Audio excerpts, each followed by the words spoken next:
Hi, everyone. Good morning. Thanks for joining us. So before we get started, we're going to talk about all things Bala, all things entrepreneurship this morning. I want everybody to introduce themselves. I'm Tinx, for those of you who don't know me. I am a content creator and podcaster. I'm Natalie Holloway, co-founder of Bala, also fellow Austinite. Ooh.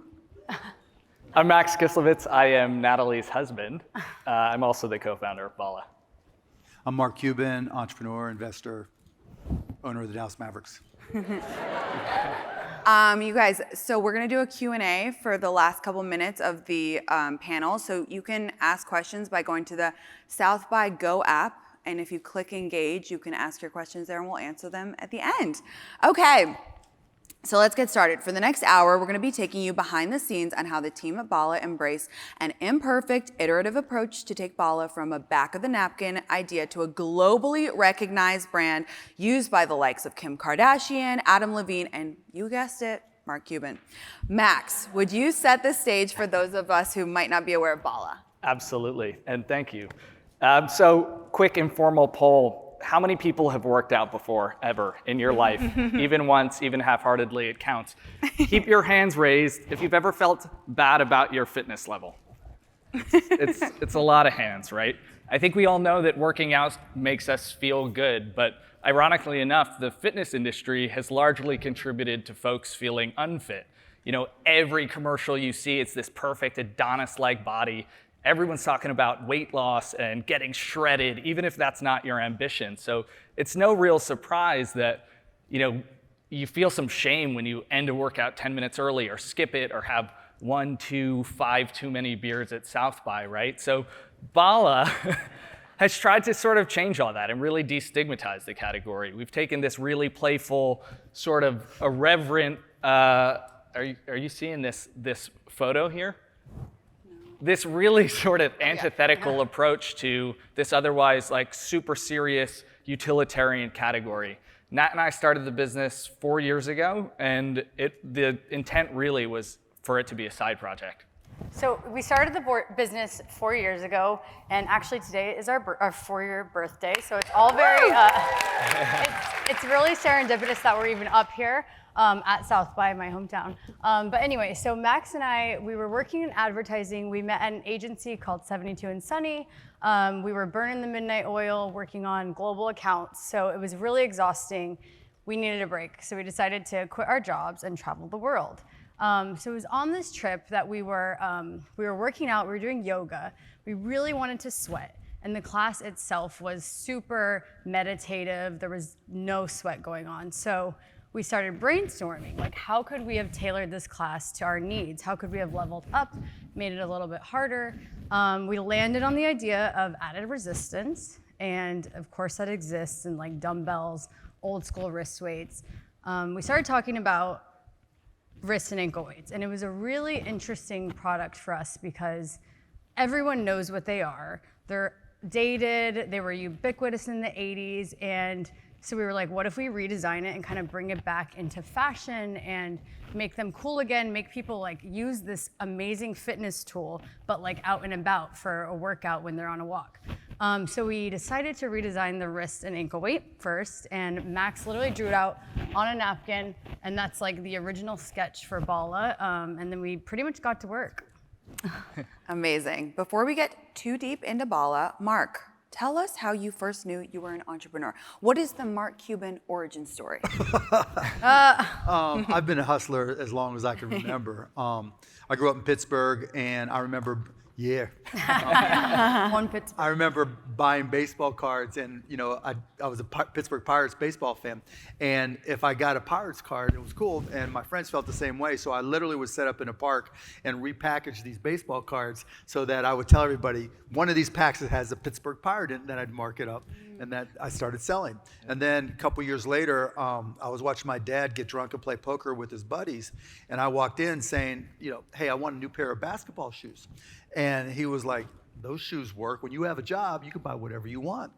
And I was like, Dad, I'm 12. How am I going to get a job? And one of his drunk buddies was like, oh, I got all these boxes of garbage bags that you can sell in the neighborhood. And I was like, okay, why not? So literally there were boxes of 100 garbage bags. I'd buy them for 3, sell them for 6. But in terms of learning to be an entrepreneur, 12 years old, going door to door in my neighborhood in Pittsburgh going, hi, my name is Mark. Do you use garbage bags? And once you learn that you can sell, you can be an entrepreneur and do almost anything. So that's how I got started. Amazing. Okay, so Max and Natalie, you had a sketch. What next? You know, there's this really interesting phenomenon, right? And I think everyone has experienced it. When you have a business idea, even when it's a bad business idea, and you start talking about it, people are going to be like, oh my God, that's the best idea I've ever heard. You should absolutely do that. Why doesn't that exist? The interesting part is that that social validation is enough to stop you from doing anything else but talk about it, right? So too many ideas die before they ever get off the ground.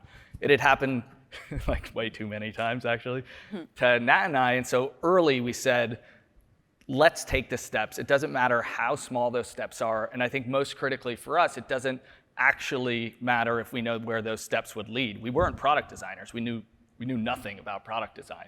But we had our sketch and we could sketch it 10 more times. So we did, and those were steps, those counted. We found someone on a site called Upwork.com to render it in 3D, and then we spent a year prototyping against that render. So we would literally like cut up water bottles with silicone sleeves and assemble this like really janky wristweight. Like we were trying to make a designed version of this like old school predecessor, and we just made a shittier version. But when we were ready, we had a distant friend in manufacturing quote us $40,000 for the first production run. I think we had like $700. We were like, put it in the jar, you know? So we launched a Kickstarter campaign and we told everyone we'd ever met about it. Like it was just this incredible self-promotional thing, like you have to invest in this. And a week before the campaign unsuccessfully ended, we got this very strange email that we were really suspicious of, like did a deep Google search on. And it was a producer from the Showtime show Billions. Mark, I don't even think you know this story. As a marketing stunt, they were funding small businesses through Kickstarter. So they funded the balance of the campaign. Like without that, Brian complimented? I think it was like an agency person, but they funded the balance. So 3 months later, we get 6,000 pounds of bangles delivered. Like we funded, you know, and So they were. It doesn't exist without Billions. It doesn't exist without. That's crazy. Billions. I don't think Yeah. Compliment even knows that. Yeah, Full circle. it's pretty wild. And so yeah, we get 6,000 pounds of bangles delivered to a 3rd-story walk-up in Brooklyn. They're just kind of there on the curb. So my next appearance on Billions, I have to wait. Yeah, 100%. I was also recently mentioned on Billions. I just want you guys to know. Anyway, thanks to Billions for everything. I do want to flash forward a bit here. So I assume a lot of the people joining us here at the South by Startup Track also love Shark Tank. Mark, you've been on the show for more than a decade and have invested in over 100 businesses. Why do you think Shark Tank has been such a phenomenon? For the reason that Max just mentioned, you know, when you have an idea and you get that feeling in your stomach and you get all excited and then you talk to your friends and they're like, oh, it's a great idea. Like Yeah. You know, people want to see other people who have gone through that process and had success. Yeah. Because every single one of us, that's why you're here, right? Because the hardest part, going back to what Max said, is just taking that first step. Everybody's got ideas, and on Shark Tank, you get to see the people that made it and the people who didn't make it and what worked and what didn't work, and you get to learn some of the language, you get to learn some of their experiences. And I mean, I do the show because kids watch the show and that leads to them becoming entrepreneurs. Yeah. So I think that's why it's been They get inspired. And what do you look for in a prospective investment, and what was it about Bala that really got your attention? Well, I look for great entrepreneurs and great products. Things that make me go, oh my God, I would use that, or that really has an opportunity, or there's upside there. And having Maria Sharapova, you know, on the panel with us that day, when, you know, she's obviously as a professional tennis, you know, legend, knew everything about workouts and style. And so where I understood the business side of it and she understood the style and business side of it, it made for a great opportunity for both of us. So we both invested, and it's been a great investment since. Okay, so guys, you go on the show, which sounds absolutely terrifying, to be honest. And to your surprise, all 5 sharks won in. They're swarming. You accept a deal for $900K and 30% of the business from Mark and Maria Sharapova. You shake hands, go backstage, lose your minds freaking out. What next? What next? You know, there's something Kevin says on the show often. I never understood it until after we aired. He says, you have a product, but you don't have a business. It was just a head scratcher to me, but it became abundantly clear after we aired because we didn't have a team, we didn't have an office, we weren't running paid ads, we weren't sending emails, we didn't have retail packaging. It was like this mysterious black bag, like you didn't even know what it was, right? We'd filed for domestic design patents. We didn't know that IP protection was country specific at the time. We didn't have that foresight to think even outside. And there's nothing wrong with that, by the way. Absolutely nothing wrong. Yeah. Ready, fire, aim often is better than ready, aim, fire. Yeah. Right? Yeah. Because when you don't know what you don't know, you can't be afraid of it, right? There's nothing to stop you from doing it. And that's why you guys were great. Yeah. It was just like, bam, let's go. Yeah. So, and I mean, having that opportunity to just build those things on the back end, and build it in reverse, and that was okay. So what we did have was 8,000 units from the orders from the show. We didn't yet have a 3PL, so we just bribed friends and family with wine to ship for 16 hours a day, drinking most of the day, and we would just text the mailman, this guy Kevin. He would come by like 4 or 5 times a day, and we'd fill the truck. I actually think we have a photo. We'd fill the truck with Bala Bangles. This was our shipping packaging at the time. And because they were weights, his truck would literally bottom out as he drove away. Like awesome. he like sparking away. Like, God, Kevin's the best. I love that guy.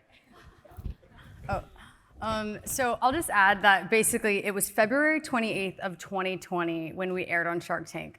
And that was 2 weeks before the world shut down. So it was an incredibly uncertain time to just have had this like crazy media moment and all of these orders. And Max was furloughed from his job because we were still bootstrapping the business, which was actually great because then he could come on full time at Bala and we got to work. But basically it was a really uncertain, scary time. But what's crazy is that what did happen is, people panicked and they bought a ton of toilet paper and then gyms closed and basically they bought a ton of gym equipment. So fitness as a category boomed during 2020 and basically Bala Bangles emerged as this must-have product.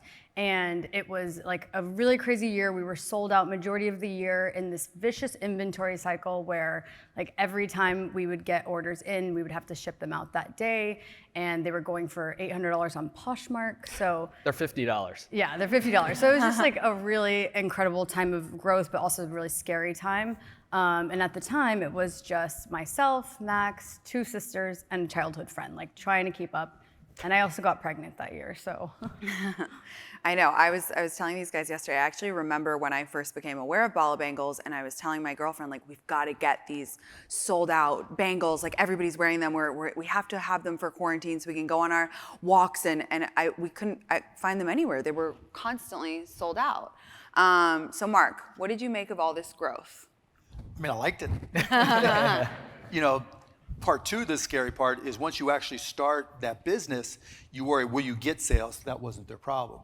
But then sometimes having too many sales can make it really bad because if you can't keep up, then you have upset customers. The good news is, and what really made the difference for Bala is Max and Natalie, because their personality came through. They created personal connections with as many of their customers as they could, and they were responding to all the emails, letting people know, and just the unique design made them stand out so much. Like Tinx said, people wanted them and they were willing to wait. And so, sometimes you think you can tell a business where to go, and sometimes the business just takes you and you have to be smart enough to go with it. Yeah. And they were smart enough to go with it. And I think that was the most encouraging sign to me and the most exciting. And that continues to this day.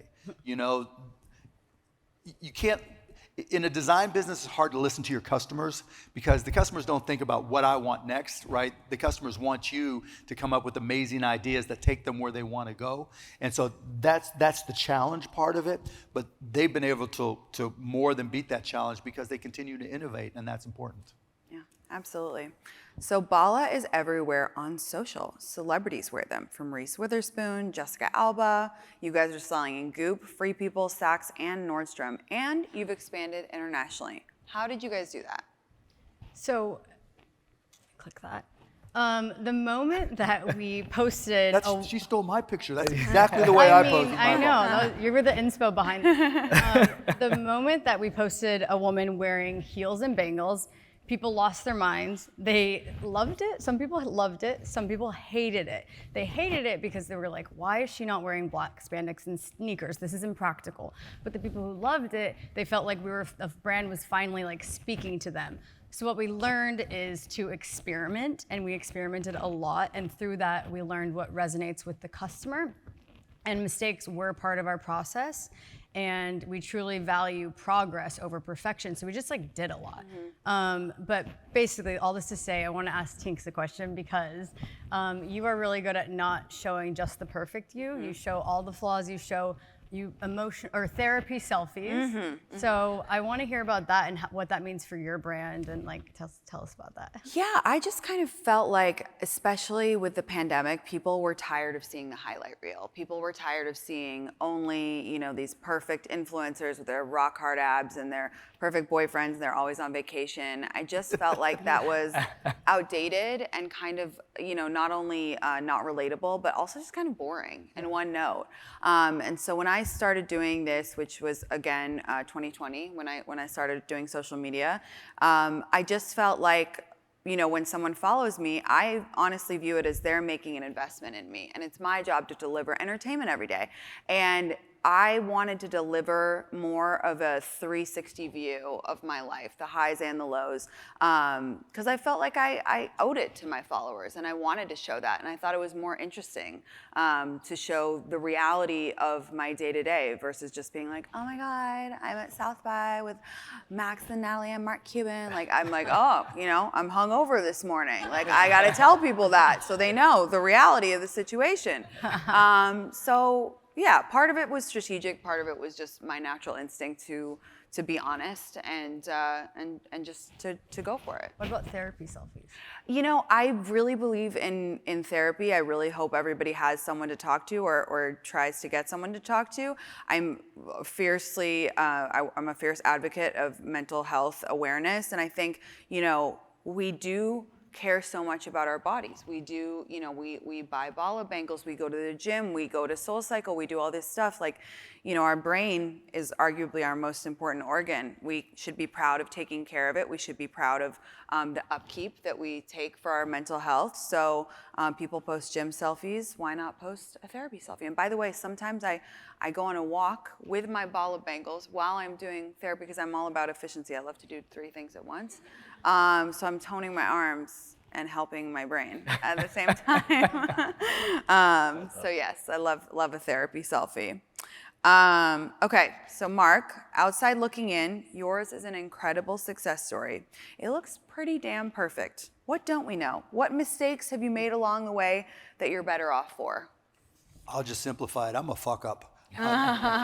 Seriously, I make far more mistakes than I get right, but when something goes right, like these guys, right, you go with it. Yeah. You know, and like you, right? When you connect to something, and you know, but the 2 things I'll say that really help me are, 1, I'm curious, and that curiosity never ends. And 2, I love to learn. You know, the only thing constant in life is change. And you know, to me, even though I get a lot of things wrong and fail, you know, more times than I can count, I'm just always learning and always curious and always trying to move forward and find new things. And that's what's really worked for me.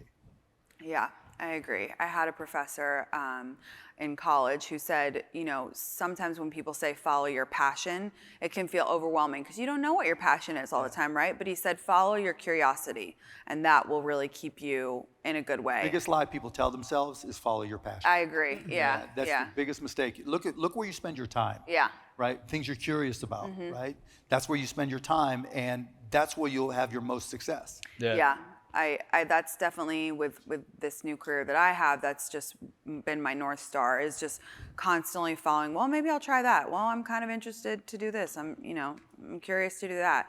I really think follow your curiosity is a good one to keep like close to the chest. It's tough to follow your passion when you don't yet know what it is. Right. So you got to try a bunch of stuff. You have to try. And I feel like actually in my 20s, I don't use that expression often, but in my 20s, it's like I had an existential crisis because I'm supposed to be following my passion. I'm supposed to be like doing what's true and authentic to myself, but I don't yet know what that is. I'd find it, years later after Yeah. meeting this girl at an agency and Yeah. traveling to Asia, but at the time it was really disorienting. It's The other thing to dangerous. remember, it doesn't matter how many times you fail. Yeah. You only have to be right one time. Right. Then everybody will tell you how lucky you are, Yeah. You didn't know I had a powdered milk company, and I thought it was a great idea because it was a little bit cheaper, which is good, but it didn't taste quite as good. And I thought, oh, people won't care in their cereal or whatever. Nah, Yeah. And then, I got fired from a software job and was sleeping on the floor, 6 guys in a 3-bedroom apartment. And I was like, I got no choice. I'm a lousy employee. And so I started a company, and to start my company, like you guys, I found a company and I was selling software. It was a software company, and I was like, look, I have no money, I'm broke. I feed myself by going to bars, buying 1 beer and eating all the nuts and everything. And if you'll put up the $500 for me to buy the software, so then I can then install it for you. If it doesn't work, I'll walk your dog, wash your car, do whatever, but you've got to take those chances, right? Think of yourself, to use a sports analogy, you're a free agent. You were born to be a free agent. And particularly once you get out of college, you are the absolute free agent. Your job, there's no such thing as a career anymore. You may choose to stay with the team that drafted you first or second, but it's your choice to go whatever direction you want to go. And look, if you make a wrong turn somewhere, so what? Particularly when you're in your 20s. Yeah. Like I would tell myself, I'm sleeping on the motherfucking floor in a dump with 5 other dudes. How much worse can it get? So why not try everything? Yeah. No, I always say I think your 20s are such a mismarketed decade, because in the movies they always show the 22-year-old goes to New York and she has this job that's meant for like a 50-year-old and she has this great apartment, but it's a decade of discovery. I had literally 35 jobs in my 20s.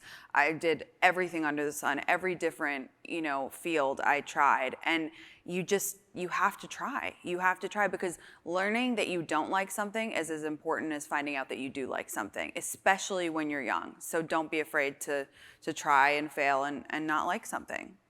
Speaking of failing, Max, you made all these mistakes. What did you learn? Failing. Boom, right to Max. Yeah, Max. Oh man. What do we learn? So we have this idea we talk about. I don't know that we coined it. I probably read it somewhere over the years. But we talk about purposeful design, and what we mean is that when I don't even know what's next. Sure. Purposeful design. So when a razor's well designed, it might imbue the product with meaning it doesn't otherwise have. Like you might fall in love with this razor. I love my razor, but it doesn't make me want to shave more. I still have a beard, right? Mm-hmm. But with fitness, when something's beautifully designed, you're more inclined to leave it out in your space, and then you're more inclined to use it as a result. It's not that revelatory. It's pretty simple. It's kind of like learning a musical instrument. If you want to learn the guitar or the tuba, if it's in its case under your bed or in the closet, you're not going to practice as often. And so what we've found is that by making fitness products beautifully designed, you can actually up-level the entire experience. And I think when you think of all the adjacencies, people are dressing up to go to the gym, and there's thousands of athleisure brands. Gyms themselves are beautifully designed. It could be an Equinox or low lighting house music. It's all really curated, right? But the products you're actually using to get a workout are all hyper masculine, super intimidating, kind of all black everything. So you walk into any gym in the world, and you might as well be walking into any other gym in the world. And so we were just excited to take what was a really simple formula and just apply it to more products in the space. So we've launched 10 products. There's 9 here. We've launched 10 products since the Bangles. We have 10 more on the way.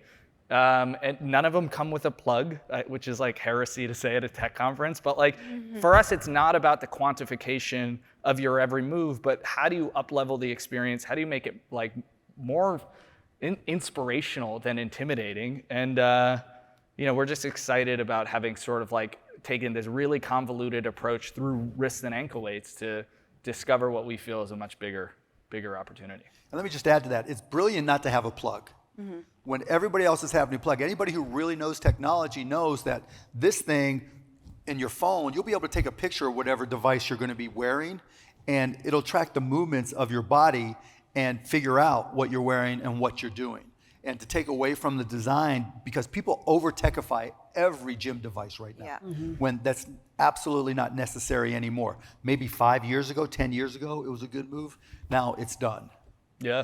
One of the early thoughts was, do we put a biometric sensor in the bangles, right? Nope. Like now it's a wearable, and we just said no. Like maybe fitness should be about disconnection. Maybe it's about getting in the zone and, doesn't need to be tethered, right? Agreed. Yeah. Natalie, speaking of brands, Bala so perfectly blends fashion and fitness. Can you talk a little bit more about that? Yeah, so fashion has always been part of our DNA from the beginning. When we launched, we knew we wanted and had to stand out in the fitness industry. So we launched by putting people in heels and gowns and looks like this. We feel like fitness brands only ever talk to you as if you're aspiring to be the next Olympian, when a lot of people are just struggling to get off the couch. And fashion brands only ever talk to you as if you're runway ready. So we deliberately blurred the lines, and through that, our styling is sometimes over the top. Like I said, the heels and the gown and the girl doing yoga, but it's who we are, and we're really trying to make working out fun. We're trying to take the work out of working out and make you feel how she looks on screen. That's what I wear when I do yoga. Yeah, exactly. It's like, it's over the top, but that's intentional. Mark, what do you make of this approach? Obviously, I like it. Yeah. Yeah, I think it's great. When you try to do what everybody else is doing and just do it a little bit better, it's useless, right? Disruption never happens from trying to do a better job of what 1,000 other people are doing. You never want to start a business and be number 1,001.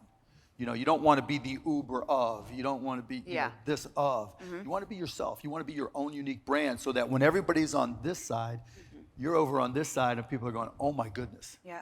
Right, and that's exactly what Bala has done. And now they're getting the imitators. Right. Yeah. And you always got to remember, first there's the innovators, then there's the imitators, then there's the idiots. And so there's going to be imitators who'll turn into idiots, but there's only one innovator in this category, and that's Bala. Yeah. Okay, let's get a little bit more specific. What are the key tactics or advice you'd have for the folks in the audience today? When you think about where we were 4 years ago and the exposure associated with Shark Tank, just before people started sheltering in place, we've built this business in reverse. And actually we've sort of embraced that, It's like we can be, what's the analogy? It's like we're churning the butter under the water, whatever. Anyway, we're working hard behind the butter the scenes. under the water. There's an Never heard that analogy, one. You can't see what's under the surface. It's it's a duck. It's Yeah, the duck. I'm thinking about the the duck. Yeah, with the not the feet butter? paddling, Not but the it's butter. Yeah, but But it's churning butter. We never yeah. Thank you, I'm Max. thinking there's a Churner. mouse in like a thing of milk, Yeah. and then it churns butter, and then it Yeah. climbs out of the thing. Yeah. Both of those are Right. both Sure. viable. Okay, and so there's a lesson in there somewhere.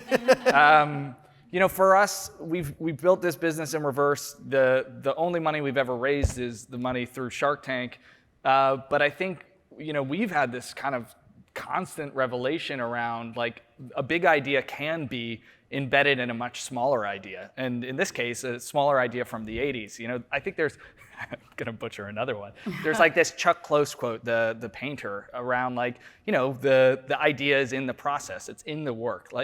Too many people wait around for that bolt of lightning to inspire art, but actually when you get to work, you find great art is is uncovered, right? And so for us, my best friends, my family sort of rolled their eyes at the idea of reprising a product people no longer use. The logic is fundamentally flawed, but for us, we kind of unearthed and excavated this much bigger idea around a design-led approach in this utilitarian space about a whimsical irreverence, in the face of all this, sweat and intensity and results and getting shredded and losing weight. And so I would just say, what I said to Nat way back in the day when we kind of just All of 4 years ago. Yeah. Yeah, I would just say take the steps. In our case, we had no idea where they'd lead. It's been a really convoluted journey, but the baby steps add up, and excited to be celebrating our 4th birthday. Yeah. Mark, do you have any advice when it comes to Bala and your other investments to grow and unlock scale? Actually, that's a great question, Tinx. Every business is different. But I guess the key to that is being honest with yourself. Everybody has scale. They want to get bigger at some level, but you have to know what you're good at and know what you suck at. And it really comes down to how you hire and the support you put around yourself, because nobody has all the answers. And so if you're looking to scale, you have to know what you don't know and find people to fit that realm. And you also have to hire slow and fire fast, because all my businesses that I've started and run, it's always been ready, fire, aim, and go, go, go, go, go, go, go. Speed is what we need, but along the way you're going to make mistakes, and you have to recognize that you're going to make those mistakes and be willing to deal with them quickly. But it really comes down to people. You've got to have the right people and the right processes, and like you said, Tinx, it's all about efficiency, process. And so if you pull out people and process, move fast, but be willing to fix your mistakes quickly, then you can scale. And I would say, surround yourself with your support system. So a lot of people say, don't go into business with your friends and family. You might say that probably, but I say go into business with your family if you have a good relationship, because, I started it with my husband, and then both of my sisters work for the company, and I think when you are surrounded by people who want to see you succeed, it can be really powerful if it's a healthy dynamic. I don't disagree with that at all. Yeah, it can be very powerful, and so. Yeah, the first people I hired were my drinking buddies. Exactly. Right? Because they were the people I trusted. Right. And they knew that, what my goal was, and they knew me. Yeah. Right. And so, they knew what I was and what I wasn't, and so that made things faster. Yeah. Yeah, and they also, it's like your family, they always say an employee will never care about the business as much as you do, but I feel like your friends and your family really, really, truly do. Right. So you'll find out very quickly. Exactly. Right. Yeah. Because look, if you're not, when you go to sleep, do you guys dream about work? Yes, I dreamt about this. Yeah, seriously, you solve problems in your head when you're sleeping. Those are your dreams, right? Yeah, right. 100%. Oh, yeah. If you're not doing that, it's not the right business for you. Yeah. Right? If you're not so consumed by it and think about it all the time, if people aren't walking up to you all the time going, hello, we're here, right? Yeah. Then you're not doing it right. And that's what it takes. When you've got that all-encompassing, all-consuming mindset going, and it's all you think about, you're doing something right, and that's a great place to start. Yeah. But go. Well, Add it. All right. I had a buddy the other day who started a mezcal brand, and he's like, people keep quitting. And I'm like, well, are you creating culture? Are you cultivating culture? And he's like, we just got back from Oaxaca. I'm like, well, that sounds amazing. But, the deeper we talked about it, the more mezcals we drank, we started saying, how do you create an owner's mentality, even if, irrespective of any, employee equity programs, how do you just make people feel vested in this business? And I think with friends and family, they have that innately. But, to the extent that you can create a culture where everybody fundamentally believes in what you're doing, in fact, it's what we found to be the most powerful common denominator, of everyone we've hired, is they just fundamentally get it. They're like, the fitness industry is speaking to, the 1% of athletes that are just crushing life and performance. What about the rest of us that are struggling to kind of get off the couch at the end of a long day? So it's very cool to surround yourself with friends and family, but then also those folks that just fundamentally believe the business should exist, right? It's not a job, it's sort of a commitment to realizing that potential. Can I build on one thing you said? Yeah. One thing that Max just said, he talked about employee equity. 100% have to.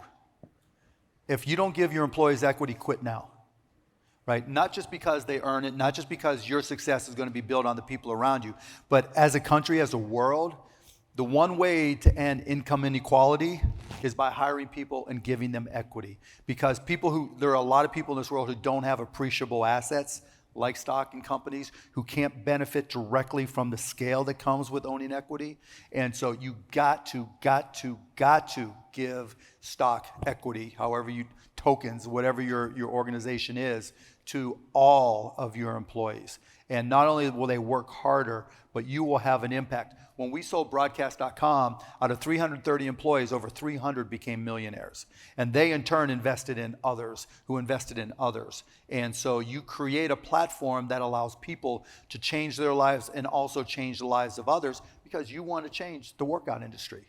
So always give equity. I love that, and we are working on that. But wait, I want to ask Tinx something, because obviously she's the most relevant influencer right now, and she is on every brand's vision board. So I want to know your tips and tricks for success, especially in that really crowded space that's competitive. Yeah, I think things that have helped me are, for any budding content creators out there, I never chased views or likes. I created the content that I wanted to see. And that's been a really big unlock for me. I think, it's such a numbers-driven game in a way, because you wake up every morning, you see your views. You put a video out, what are your views? What are your numbers? How many followers do you have? But if you quiet that noise and you just make the content that you want to see, I find it's the best content, it's the highest quality, and then other people will care about it, because they can tell if you made it because you love it and you think it's funny or cool, or if you made it because you are chasing a view. And then the second thing is consistency. Be consistent. I mean, you might look at my Instagram stories and say, this is the most inconsistent thing I've ever seen in my life, because one second I'm talking about Botox, the next second I'm crying, the third second I'm talking to you about Bala Bangles, whatever. But I show up every day, and my followers know that when they come to my channel, there's going to be content there. So consistency is super key. And then the third thing is to touch on what everybody has talked about, is team. I'd be nowhere without my team, and I think finding the right people. You hire for your weaknesses, right? I'm dyslexic, I can't count. I don't like making deals, it's not my shtick. I like to talk on panels and do a song and dance. So you have to hire for your weaknesses and get a good team around you, and as you were saying, like, people who support you and have your back, because when things do start to go, when they do start to pick up, it's can be a crazy ride, and you need that anchor around you. So shout out to my team. Okay, what is on Bala's horizon? What are you working on? What are you guys excited about? I'm excited because we are launching our first store ever. I don't even know if you know this. In the heart of Soho, 99 Spring Street. There's gonna be Bala workouts on Saturdays and Sundays. So you can come work out with us, come shop with us. Very exciting. So cool. Max, what about you? What am I excited about? Okay, so we just wrapped up 20 days of filming for Bala Size. It's a new way to exercise, fueled by Bala products. It's very exciting, so I'm talking like this. What we talk a lot about is if you ordered a Thigh Master in the mail in 1985 and it arrived without Suzanne Summers, like, what do you do with it? And for how long do you do it? You probably lapse out of it in 5 minutes, and then it's just thrown in the garage or basement, right? Where would we be without Suzanne Summers? That's kind of the thesis, gist. right? And we have that same challenge where folks want to understand how to use Bala products, particularly those that don't look like other things that exist already. Wrist and ankle weights, relatively straightforward. The power ring, the beam, these are a little bit more nuanced, right? And so we feel we have a fundamental sort of responsibility to educate and inspire folks on how to use Bala products. So we've created Bala Size. We wrapped up 20 days filming on Wednesday. It's no coincidence, but we do have a sizzle that we're excited to show. What? Oh, and then, where would we be if we weren't at a tech conference? The platform actually serves dynamically generated video content based on user preference. So you could say, I have bangles, I want to work out for 32 minutes, and I want to do this categorically, and then it'll just feed you a video. And the next time you do those same selections, it'll feed you a different video. So it kind of has that real-world class-based component. So it serves them in 8-minute video modules, but this is a little bit of a sizzle. Let's Bala Size.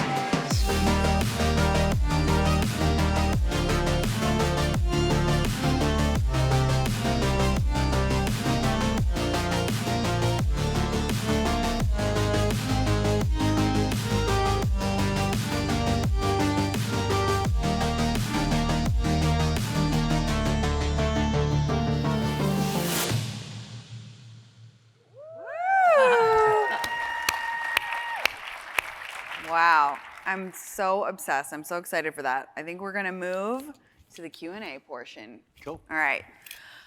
Okay. Whew, this is a good one. How do you know when it's time to quit your corporate job when you're bootstrapping your business? Who wants to take that one? I mean, I can. Because it's a really hard, this one's for me really hard because I feel like we were really conservative early on and we were like, let's not quit our jobs. Like Max quit his job after we aired on Shark Tank, or got furloughed right after we aired on Shark Tank. So it's like we were really conservative. We were like, Max's job pays the rent. And then I quit my job like 6 months prior, but we waited till the last second. So I would say, like, do it as long as you can actually handle it. Like as long as you know, waking up at 4 hours before your normal job and working on your business, and then 4 hours after your normal job working on your business, and you just can't physically do it anymore. So that's my advice, but that's like if you're not funded. So that's what I would say, as long as possible. Yeah, I mean, I would agree. Too many people think, well, if I don't quit my job, it means that I'm not committed to this idea, and that's bullshit. Yeah. Right? You got to pay the bills first, because there's nothing worse than all of a sudden realizing, oh my God, I just started this company, I got no money coming in, and I can't work on the company. Right? You might sleep less, like these guys did. You might be a little bit more stressed because you have to deal with 2 of them, but you'll know when the time comes, like they did, that the revenue is coming in and there's a path to success. Just trying to prove to everybody around you, well, you know, I'm committed, don't do that, right? You know, and the other thing I'll say is, in my experiences, people always will say, okay, I got to raise money. Always remember this: raising money is not an accomplishment; it's an obligation. It's true. You know, because these guys started bootstrapped it, and you know the other beauty of being a bootstrap company, you guys own 70%, right? You can make a shitload of money and become really fucking rich when you own 70%.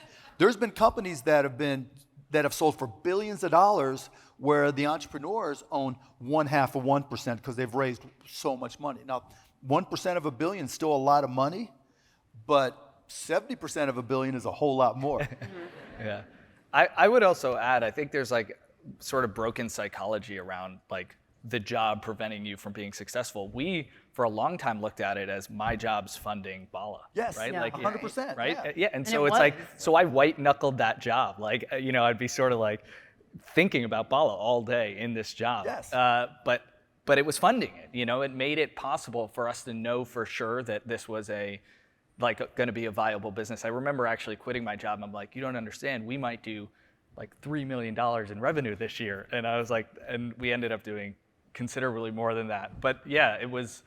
You're almost like more committed to making sure your business is successful because you're like, I'm not doing all of this for nothing. Like I'm a crazy person right now. I'm working so much, so it's like you will make the business successful because you're working so hard. Tinx, when you started, were you working in a job? When I started content, it was April 2020, and then it's about a month in, I decided I want to do this for the rest of my life. I have to do this full time. So I made a plan, and I made my personal internal goal to be full-time content by January of 2021. And then I made a list of everything that I needed to make that happen, like granular level, get a manager, have this much cash on hand, you know, as a buffer, you know, quit this job, quit that job, and then having that plan. I mean, it's slightly different for content, but I knew because, you know, I was a little bit older. I had worked, you know, as I spoke about, so many different jobs in my 20s, and I had been searching for that feeling that you were talking about, that like a zoning out, I'm obsessed feeling. I wanted that for my job,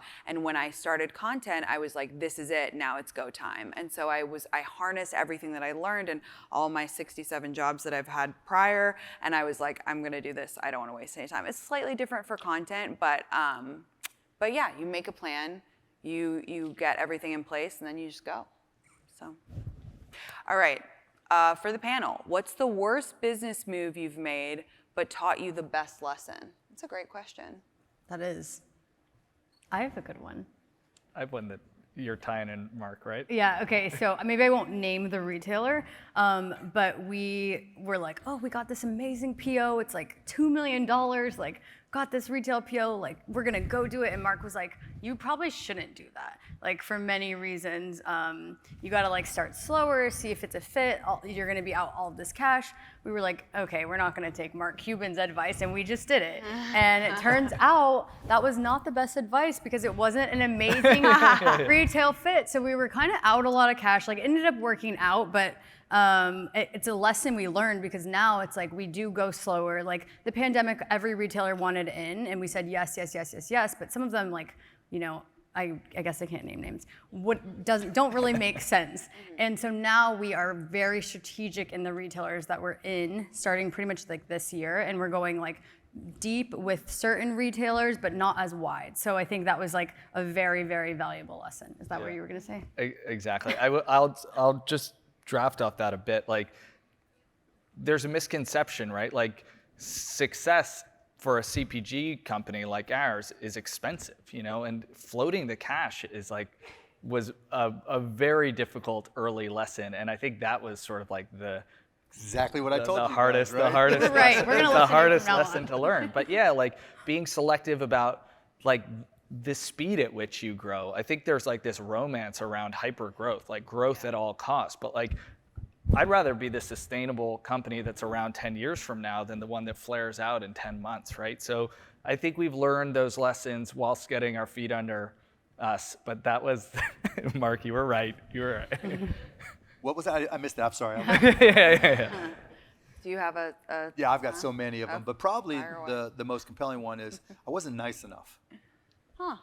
My first company, we got up to 80 employees when we sold it, and we had one employee leave, and that employee came back to work for us.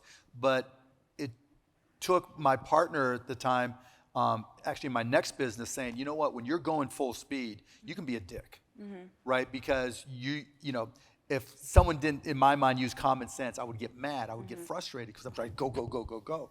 And I would have gotten much further if I would have just said, okay, let's just slow down, be nice. And nice works. Yeah, Nice it gets you does. so much further. And, it cost me a lot of time by being a dick. Yeah. Shark Tank, though, you probably got on Shark Tank because of that. What's that? You probably got on Shark Tank because of that. No, not at all. That's Kevin, Mr. Wonderful. He's an idiot, right? See, it shows. No one wants to do a deal with Mr. Wonderful. Yeah, it's true.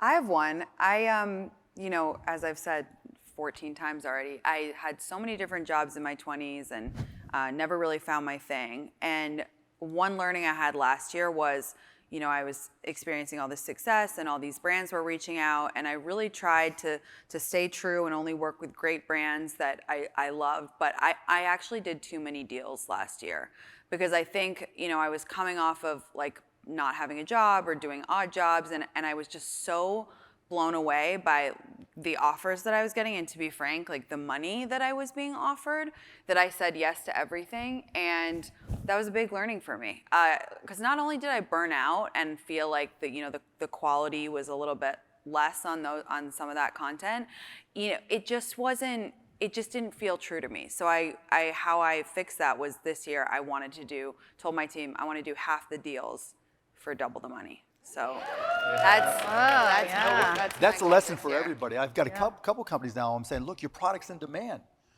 Raise your prices. Yeah. People get so caught up in the top line, my revenue, my revenue, my revenue. That's not the important number, right? ARR. When I see ARR, that's the worst number. Who the fuck? What matters is your gross margin dollars and your cash flow, right? And by raising your prices, you can increase your gross margin dollars, which increases your profits. Yep. And you have better control, and you have better control of your life, and you have better control of your products, right? The optimal goal is not just to hit those big top line numbers, because like you saw with DSG and some of the others, right? It just creates more work. Yeah. Right? Focus on creating margin dollars. And when you're getting started, right, it's really easy to get all caught up. Okay, that first sale, that second sale, now I'm at $1 million in sales, now I'm at 5 million, now I'm at 10 million, and you see these levels. It's hard to get out of that mindset. The mindset you have to be in is, okay, what's my bank account, right? How much gross margin dollars do I have? And congratulations to you, Tinx, because most people don't learn that lesson. They think if they don't do those deals, that people aren't going to want to do deals with them anymore. And that's just not the case. Yeah, agree. Got a question for Mark. How do you balance your time with all the investments that you make on Shark Tank? So there's two sides to my life. Pre-selling for a lot of money and post-selling. Post-selling, now everybody's got to kiss my ass. So I just do it to my schedule, right? So it's really easy, right? You want to do something? Okay, this is when I'll do it. Before, I had no balance. None. Like I said, I would eat, sleep, drink, work. How you guys did it as a married couple, I have no idea. I mean, my idea of a relationship was, a girlfriend I'd be dating for a couple years, and it'd be like, it's me or your job, and I'd be like, what's your name again? It's just, I had no balance whatsoever. But that was my choice. right? I was on a mission, and my North Star, if you will, was to retire. My goal was to retire by the time I was 35 because there's no more valuable asset to me than owning my own time. You know, time is the one thing you can't own. Time is the one thing you can't get back.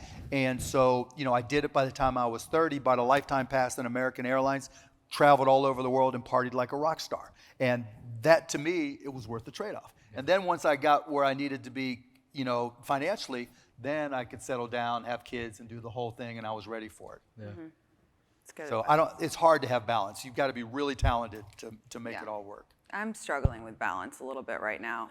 I'm just feel like it's go, go, go. But like you said, I feel you kind of got to make hay while the sun shines. And I'm in that phase right now. So I am just a little bit shut off from the world in some ways, but it'll be worth it. It will. I'll make it worth it. Okay, when and where can we access Bala Size? Logistical question. So you can follow us on Instagram on @Bala Size or shopbala.com/Bala Size, and it's coming soon. So you'll sign up and you'll be one of the first ones to be notified. And if I just follow you on Bala, where Oh yeah, you can go to Bala at Bala, yeah. or @Bala Size, but yeah, either one will get you there. Yeah. Okay, this is a good one. Any advice for dealing with product counterfeits? I'm interested to hear about Oh that. man. Horrible. How much time do we have? You know, we talked a lot about our not having the foresight of Bala taking off the way it had. You know, when we received that first production run of 3,000 units, we thought that would be it for the next 3 years. I think we've sold over 1 million units at this point, right? Wow. It's pretty nutty. But we only got protection in the US from a design perspective, and there's a window that you're still able to sort of extend that patent via the Madrid protocol. You can check a bunch of boxes of countries, and they'll sort of leverage that filing. We missed that window, and so we've had thousands of counterfeits. We've had brands launch saying, you know, we've designed this constant but comfortable resistant bangle, and it's a picture of Natalie's hand that I took with the very first prototype with all the copy that I'd wrote. So I'll say it's pretty demoralizing. You know, to the extent that it's possible, close your eyes and imagine what the business could be in your wildest dreams, because that's what you want to protect yourself from. You know, if we could go back, we would, and what we do now with every new product launch is simultaneous filings in the US and in China, because we found overwhelmingly that's where the knockoffs were coming from. And even then, it's hard to keep up. It's Yeah. still like It getting is. whack-a-mole. Yeah, It's like it's whack-a-mole. you have to decide what Yeah. you want to focus on, and Yeah. most of the time it's our own business. And where you're going to spend your money, right? Because getting all the protection up front, that's hundreds of thousands of dollars that you can't put into everything else. Yeah. And so being successful, hiring lawyers and playing whack-a-mole, you're going to do it either way, Yeah. right? Because they don't care. Right. I mean, tangentially, like there are companies that sell these keto pills that say approved, if Shark Tank approved, the biggest deal ever on Shark Tank, and it's 100% a scam, and we send the FBI after them, and they close and open up another one. Yeah. Right. Yeah. And that's just the way it's going to work. That's just the reality. And so you want to have those problems because you can afford the lawyers, but there's just no way to protect them. Amazon's getting better, and some of the others are getting better at helping you. But at the point where you have sales and knockoffs, you're going to need a lawyer. Yeah. I would also add that for us, like, brand was everything. Brand was going to be our differentiator, because, even in the lookalike brands launching bangles, they weren't leaning in the way we have. All the things we've talked about blurring those lines between fashion and fitness. And so they were always a step behind. And, equally, we've, launched new products. We've innovated. We've launched a monochromatic version of the bangles, which we're all wearing, where it's an upgraded version, And so now if you're buying a counterfeit, you're buying an outdated, sort of outmoded version of the bangle. So there's a bunch of levers that you can pull. It's an emotional one. It feels like someone's walking into your house while you're watching TV, taking your TV off the wall But and at the walking same out. time, they call it D2C, direct to consumer, because you want to be direct to your consumer. Yeah. Right? And that means connecting. The smart part isn't necessarily even design. It's the fact that you connect with your customers and you have a relationship with them. Yeah. Because that's the difference. Because people will realize, when you saw the bangles on, the Balas on other people's, that's the connection. You have that connection to Bala, right? no one can replicate that. Yeah. You can't knock that off. And so you really have to work on that connection and that relationship with your customers, because that's the only way you're going to get to millions of units in sales, by selling into your existing customer base. Yeah. You know, you don't want to have to worry about, okay, well, because those people are buying based off of price anyways. Right. Yeah. Yeah. Yeah. Yep. Okay, for all panelists, how do you deal with imposter syndrome when it creeps in? That's a good one. Mark, do you ever get imposter syndrome anymore? Fuck yeah. Do you Oh really? my God. Where? Yeah, it's like, How? Tell us. how? It's like, how the fuck did this happen to me? Oh, yeah. You know? Yeah. It's all day, every day, I try not to take it for granted. You know, my entire life, people have told me how lucky I am, right? With this business, and this business.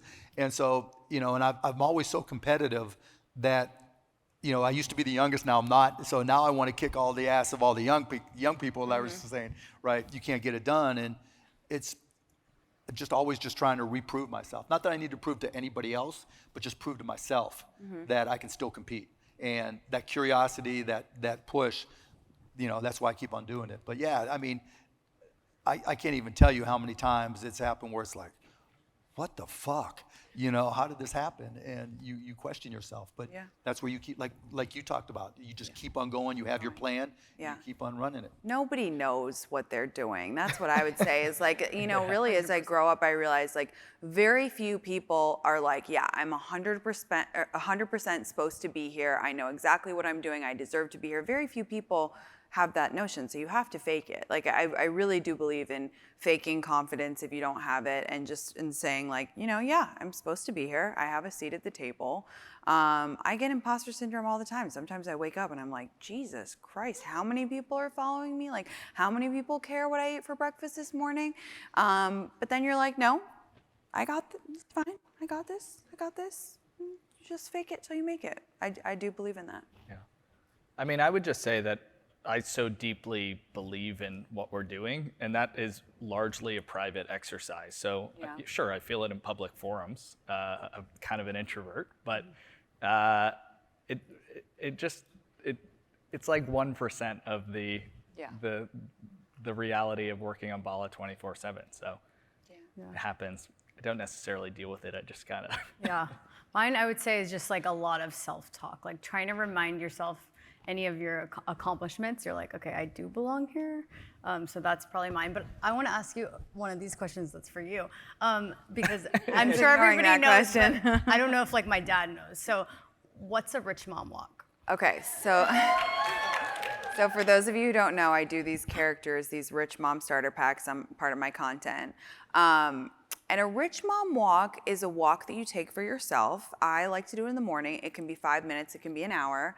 And I just see such a night and day difference in how my brain works if I take a walk in the morning. You can walk to get a coffee, listen to music, go with a friend, whatever. You've just got to go on a walk. It sounds so simple, but it's one of my non-negotiables. I always talk about, you know, when you're super busy, or even if you're not, have 3 or 4 non-negotiables in your day, in your week that you do for you. And for me, a rich mom walk is a total non-negotiable. You can do it on the treadmill, but I think outside is great. I think we've all forgotten how great fresh air is. I wear my balas on my rich mom walks. And it's just a mindset thing. It's like a moment to have gratitude, to ground yourself in what you're gonna do that day. You know, I like to just say a few things that I'm grateful for, you know, think about what I'm gonna do that day, how I wanna show up for myself and my followers. And it's really, really life-changing. And I literally love when you guys tag me in your Rich Mom walk. So please keep doing it Can you because do I love. an Austin Rich Mom walk? I will. Okay. Yes, I have to. We took a little walk Okay, this good. morning, and it's amazing. So the power of a little fresh air, stretching your legs, is really good. And a Rich Mom walk, you have to hype yourself up. That's the trick. You know, on the walk, you have to be like, what am I grateful for? How am I going to do this day? It's about mindset. It all starts up here. So. Okay, one more question. We have 1 more minute. I have a small brand looking to get into key retailers. Any tips? Rapid fire tips. Rapid fire tips, I would say, like, have it in your back pocket, like the Target, the bigger retailers, but maybe don't focus on those at the outset, especially if you're a smaller brand. Focus on like those anchor brands, like a cool brand that's in Austin, LA, New York, like neighborhood goods, like Goop. Maybe that's a little big, but focus on one of those.